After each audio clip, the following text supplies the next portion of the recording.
Mon épouse, 37 ans, femme, a obtenu un nouvel emploi il y a 4 mois et demi. Elle s'est également fait de nouvelles amies. Je, 36 ans, homme, ne les aimais pas beaucoup. C'étaient toutes des féministes radicales, des victimes professionnelles, du genre guerrière de la justice sociale. Ce sont des femmes qui vous crient dessus parce que vous leur ouvrez la porte, ou parce que vous ne leur ouvrez pas la porte. Vous ne pouvez pas gagner de toute façon. Au début, j'ai un peu ri, mais au cours des 2 derniers mois, j'ai remarqué des changements inquiétants chez ma femme. Nous sommes mariés depuis 11 ans et nous avons 2 enfants, 10 ans, fille, et 8 ans, garçon. Les choses allaient de mal en pis. Elle m'accusait de toutes sortes de bêtises, comme le fait que je sois né méchant parce que les hommes oppriment les femmes historiquement. Que dire? Tout ce que je faisais pour elle, des choses qu'elle appréciait normalement, devenaient soudainement des motifs de dispute. Tout n'était que bêtises. J'essayais d'être patient. Ces disputes se terminaient généralement par moi disant quelque chose comme « Mais je ne t'ai rien fait de mal. La seule chose dont je suis coupable, c'est de t'aimer. » Cela la faisait généralement marmonner. Puis, le lendemain, elle recommençait, essayant la même chose à nouveau, avec des arguments légèrement différents. Alors, il y a environ 5 semaines, j'ai eu le fort pressentiment que quelque chose n'allait pas du tout. Elle rentrait tard le soir sans me prévenir qu'elle serait en retard. Je ne pouvais pas la joindre par téléphone. Elle était assez ivre et agissait de manière distante et froide. Le lendemain, elle se montrait simplement dédaigneuse et me disait que j'étais contrôlant, que je me faisais trop de soucis. Cela s'est produit plusieurs fois. J'ai essayé de fouiller dans son téléphone, mais je n'ai rien trouvé de définitif. Mais je soupçonnais qu'elle avait effacé beaucoup de ses messages. J'ai trouvé une conversation avec l'une de ses nouvelles amies. Elle parlait de la façon dont elle allait m'aborder pour me demander une relation ouverte. J'ai immédiatement su ce que mon instinct me disait, elle me trompait.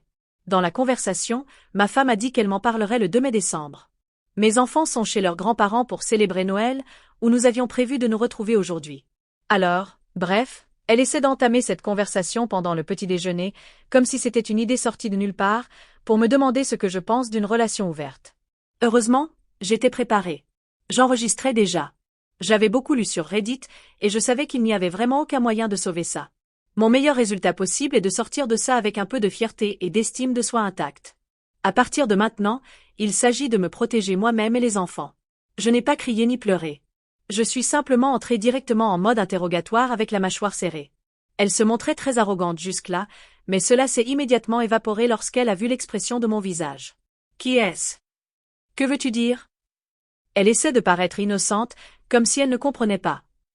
Si tu veux avoir cette conversation avec moi, ne me traite pas comme un idiot, et tu peux au moins être honnête. Si tu ne peux pas être honnête, quel est l'intérêt de cette conversation? Que veux-tu dire? Si tu me mens maintenant, nous ne pouvons pas avoir la discussion que tu veux avoir sur notre relation. Je sais que tu caches quelque chose. C'est évident. Alors, qui est le type avec qui tu couches? Jaya. Mon Dieu. C'est plus d'un. Non immense pas. Tu viens de détruire totalement ma confiance en toi. Je sais que tu mentais. Soit tu es honnête et nous parlons de ça, soit je divorce. Notre mariage se termine maintenant. Sans discussion, sans débat, rien du tout. Just le divorce. Tu comprends? Mais dis-le. Tu comprends? Tu comprends que si tu mens, je divorce? Dis-le. Dis-le. Tu comprends que j'en sais déjà beaucoup? Je peux te lire comme un livre. Si je te surprends à mentir, c'est fini. Dis-moi que tu comprends. Je comprends. Elle poursuit en me racontant 2 aventures d'un soir alors qu'elle sortait avec ses amis. Je demande leur nom, s'ils sont mariés, si elle a utilisé une protection, etc. Ce sont tous les 2 des hommes mariés avec des enfants. Ensuite, elle me dit qu'elle prévoit de coucher avec un collègue et qu'elle a l'intention de poursuivre cela, car c'est bon pour elle, et que je n'ai aucun droit de la contrôler. Bon sang. Je demande également à propos du collègue et j'obtiens son nom, le nom de sa femme. Il est marié mais, selon elle, dans une relation ouverte, comme elle veut que nous le soyons. Elle continue en disant qu'elle me présentera à certaines de ses amies. L'une d'elles est très intéressée, apparemment. Bon sang. J'ai vu cette amie, et je ne la toucherai même pas avec un bâton. Je lui dis que je ne suis pas intéressée. Je lui demande son téléphone et elle me montre le schéma pour le déverrouiller. Pendant qu'elle va aux toilettes, je m'enferme dans mon bureau. Elle panique, et pendant qu'elle frappe à la porte, j'exécute un logiciel de récupération sur le téléphone pour rechercher du contenu supprimé et je finis avec un tas de preuves douloureuses, 30 minutes plus tard. J'ai également installé une application espionne d'un service en ligne. Quand je suis sortie, je lui ai rendu son téléphone et je lui ai dit de partir. Elle s'est beaucoup disputée. Je n'ai vraiment pas répondu au-delà de réponse d'un seul mot. Elle ne semblait pas du tout désolée. Pendant tout ce temps, Elle me criait que j'agissais de manière contrôlante, la retenant comme les hommes ont toujours retenu les femmes, que je ne l'avais jamais aimée, qu'elle avait parfaitement le droit de faire cela, qu'elle s'attendait à ce que je l'accepte simplement, et que ce n'était pas grand-chose, etc. Je n'ai pas discuté. Je n'ai pratiquement pas dit un mot, en réalité. J'ai simplement emballé ses affaires pendant qu'elle tournait en rond, en me criant dessus. J'ai fini à la porte d'entrée où je suis restée debout en silence jusqu'à ce qu'elle soit à bout de souffle. Finalement, elle est partie à contre-cœur chez ses parents. En descendant les escaliers, je lui ai dit qu'elle était maintenant célibataire, alors elle pouvait faire ce qu'elle voulait. Je ne la contrôlais plus. Mon avocat la contacterait en janvier. Lorsqu'elle s'est retournée pour répondre, j'ai claqué la porte et j'ai tourné la clé. Plus tard, je l'ai vue parler du sujet avec ses amis. Elle lui disait à quel point elle était forte, exigeant ce qui lui revenait de droit, qu'elle méritait mieux que moi, que ce n'était que des menaces creuses de ma part, que je ne donnerais pas suite. Oh KSI. Ce qui m'a vraiment inquiété, c'est la façon dont elles lui ont dit que, si nécessaire, elle pouvait m'accuser de violence conjugale. L'une d'elles a expliqué comment elle avait trompé son ex-mari et lui avait tout pris en l'accusant de maltraitance. J'ai commandé des caméras à installer chez moi maintenant. Je sais que je dois maintenant tout enregistrer. Je ne pouvais pas croire ce que je voyais. Je ne l'ai jamais menacée de quelque manière que ce soit. Puis elle a commencé à envoyer des messages à son amant pour se retrouver. Ils ont convenu de se rencontrer dans un hôtel. J'étais absolument stupéfait. J'ai cherché sur Internet pour essayer de trouver la femme de l'amant. Cela n'a pas pris longtemps. J'ai réussi à me faire accepter comme amie sur Facebook et je lui ai tout raconté, y compris l'activité en cours à l'hôtel. Elle m'a remercié et a raccroché. Quelques heures plus tard, j'ai reçu une vidéo d'elle. Elle est allée au motel et les a confrontés. D'après les cris, ce n'était pas la première fois que son mari la trompait. Espèce d'idiot. Tu m'as encore fait ça. Aux enfants encore une fois. Je t'ai dit que c'était fini si tu recommençais, bip. Elle est entrée dans la chambre et a filmé ma femme en train de s'habiller au bord du lit. J'ai vomi quand je l'ai vue la première fois. La femme de l'amant l'a giflée et l'a maudite. J'ai envoyé un message à ma femme lui disant que j'avais vu la vidéo de l'hôtel, puis, je ne veux plus jamais te revoir près de moi. C'est comme si elle voyait notre interaction comme une sorte de compétition dans laquelle elle, dans son esprit, est en train de gagner. Elle est totalement délirante. Je ne comprends rien à tout ça. C'est comme si elle n'était pas connectée à la réalité, comme si elle ne comprenait pas vraiment que nous divorçons. Je suis entrée dans le groupe WhatsApp de la famille de ma femme et je les ai informés que nous allions divorcer en raison de son infidélité. Je les ai remerciés de m'avoir fait sentir bienvenue et intégrée à la famille avant de me déconnecter du groupe. J'ai reçu quelques appels et messages de leur part, mais je ne les ai ni lus ni répondu. Je n'ai tout simplement pas l'énergie pour ça. J'ai appelé mes parents et je leur ai tout raconté. Mon père a envoyé un message à ma femme lui disant qu'elle n'était pas la bienvenue à Noël.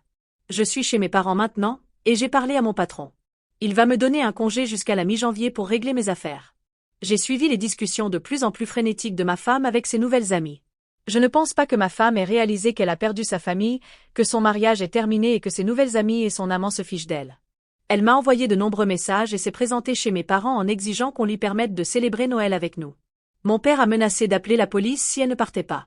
Je recherche maintenant des avocats spécialisés en divorce sur Google, en pleurant à chaudes larmes. Je pense que j'étais en état de choc, mais la douleur m'a frappé de plein fouet depuis que je suis arrivée chez mes parents. Je n'arrive pas à y trouver un sens. Cela me fait très mal de lire ces conversations et d'interagir avec elles. Je n'ai répondu que 2 fois à ces messages. Peu importe ce que tu dis. Je ne sais pas qui tu es. Tu n'es pas ma femme. Ma femme ne détruirait jamais mon cœur et mon âme en souriant.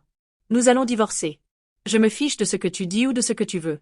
Tu n'as aucune influence ni aucun droit d'exiger quoi que ce soit de moi. C'est fini. Comme je l'ai dit, tu n'es pas ma femme. Je ne te connais pas. Ma femme ne condamnerait jamais nos enfants à la douleur et à la souffrance de grandir dans un foyer brisé. Toi, qui que tu sois, tu sembles fier de ce que tu as fait. Ma femme était affectueuse, attentionnée, prévenante, ma meilleure amie. Tu es une abomination égocentrique et narcissique. Les messages se sont arrêtés après le dernier. La douleur est absolument insupportable parfois. J'aimerais que cela ne soit jamais arrivé. J'aimerais pouvoir revenir avec elle comme avant, mais je ne peux pas me le faire à moi-même. C'est le pire Noël de ma vie. Je n'ai pas pu m'en empêcher, mais j'ai expliqué aux enfants que maman ne veut plus être une famille, qu'elle veut être avec d'autres hommes, et que nous allons divorcer. Ils sont naturellement inconsolables. Heureusement, ma mère et mon père sont là pour aider. Ils les comblent d'amour et d'affection pendant que je suis une épave. J'essaierai de me ressaisir pour le bien des enfants, mais je ne retournerai jamais avec elles, jamais. J'aurais aimé attendre après Noël pour pouvoir les emmener directement en thérapie. Je ne sais pas ce qui s'est passé. Je l'ai juste lâché quand ils m'ont demandé quand leur mère viendrait. Je ne pourrais jamais me regarder dans le miroir si je retournais avec elle. Le niveau de manque de respect et d'insensibilité et son comportement est impardonnable. Je suis perdue. Je ne comprends tout simplement pas. Pourquoi s'attend-elle à ce que je puisse exiger quoi que ce soit d'elle en ce moment? Est-elle malade mentale ou quelque chose comme ça? Quelle folie. Autre mise à jour, je reçois beaucoup de commentaires comme quoi je suis fort ou que je suis en train de gagner d'une manière ou d'une autre, ou que je sors d'une manière ou d'une autre gagnant.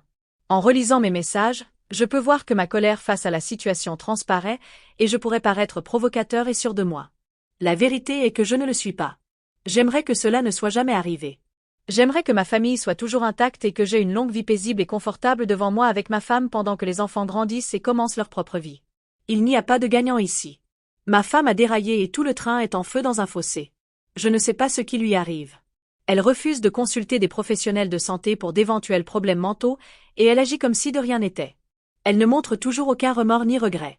Elle agit comme si j'étais déraisonnable de ne pas accepter simplement ce qu'elle veut et elle a à peine parlé aux enfants depuis le jour J.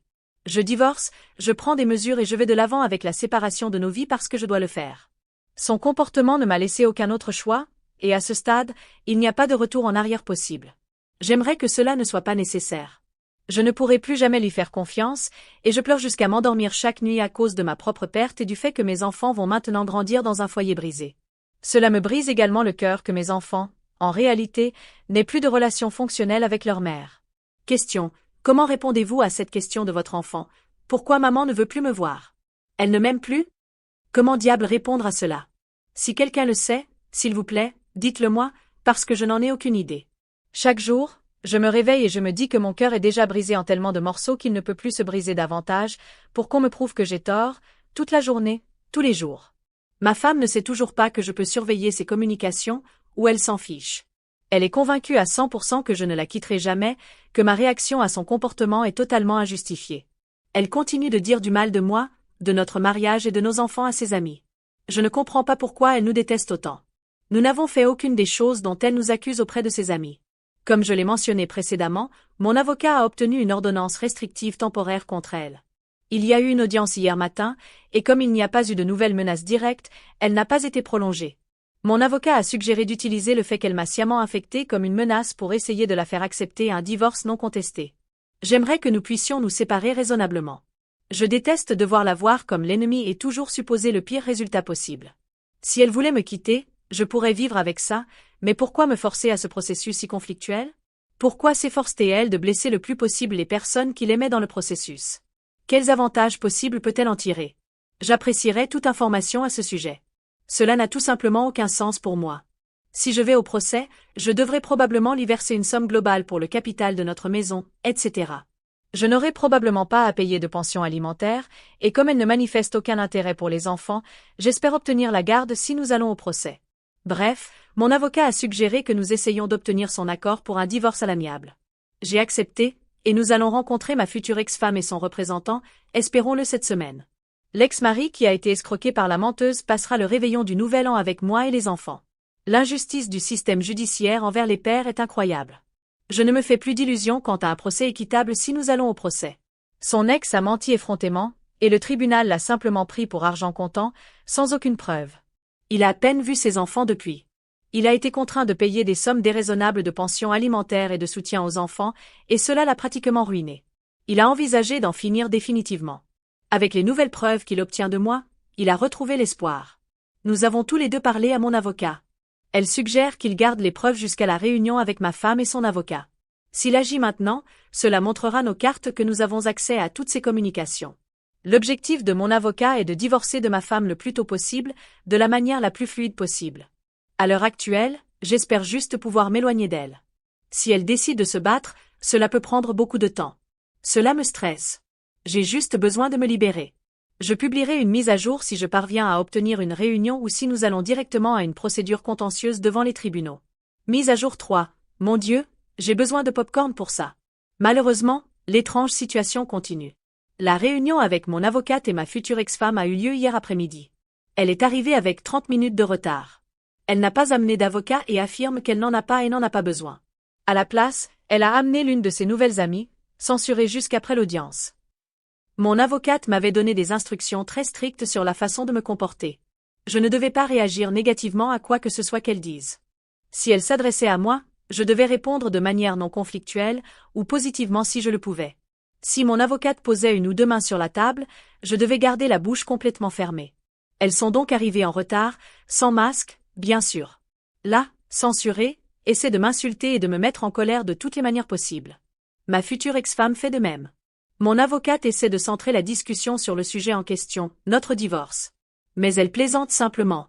Elle rit beaucoup de leurs propres insultes à mon égard. C'était vraiment gênant à voir. C'est maintenant clair. Ma femme croit toujours que tout cela est un stratagème, qu'il n'y a aucun moyen que je puisse divorcer d'elle. Dans son esprit, elle seule peut divorcer de moi, et seulement si elle le veut. Si elle le fait, elle gardera tout. J'étais assis là à me demander, qu'est-ce qui se passe? Je n'ai rien dit de substantiel. J'ai juste répondu une ou deux fois, et c'était quelque chose comme « Oui, tu as probablement raison » ou « Je ne sais vraiment pas ». Finalement, elles ont un peu perdu leur énergie. Mon avocate est intervenue et a commencé à présenter la proposition d'accord pour un divorce à l'amiable.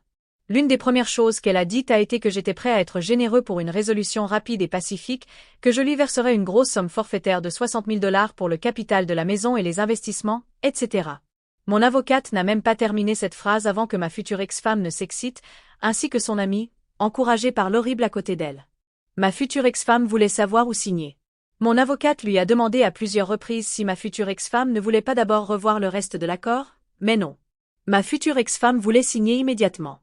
Elle a commencé à parler du moment où elle pourrait s'attendre à recevoir l'argent et du fait qu'elle devait aller au pub. Mon avocate a donc appelé quelqu'un, lui a chuchoté quelque chose et il y a eu une agitation d'activité. Une femme plus âgée nous a demandé nos pièces d'identité et nous a demandé de signer les copies. Lorsque nous avons terminé, la vieille dame les a tamponnées, et j'ai appris plus tard qu'elle était notaire. Mon avocate, presque debout sur la paume de sa main à ce moment-là, a remercié ma future ex-femme et leur a dit que nous avions terminé. Elles sont parties, et ma femme n'a même pas pris de copie de l'accord. Elle l'a laissé sur la table. Mon avocate a regardé ses mains à plat et m'a regardé. Elle ne voulait évidemment pas que je dise quoi que ce soit tant qu'elles étaient dans le bâtiment. Lorsque nous les avons vues traverser le parking, mon avocate m'a regardé et m'a dit « Félicitations ».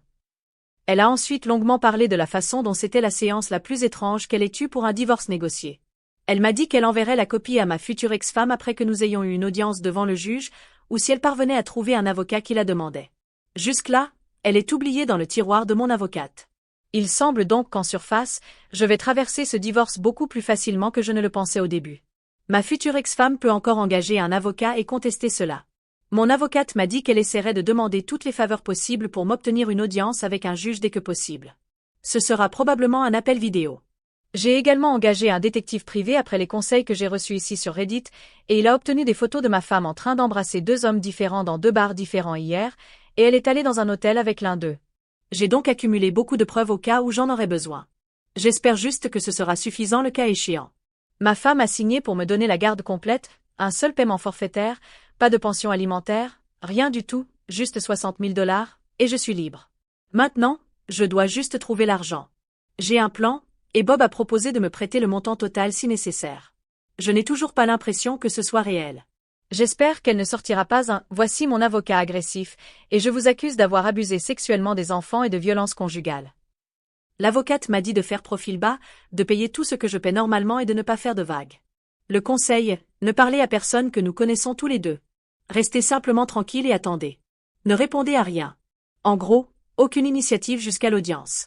Alors maintenant, tout ce que j'ai à faire est d'être patient et d'espérer le meilleur. N'oubliez pas de liker et de vous abonner, et d'activer la cloche de notification pour ne pas manquer notre prochaine vidéo. À bientôt.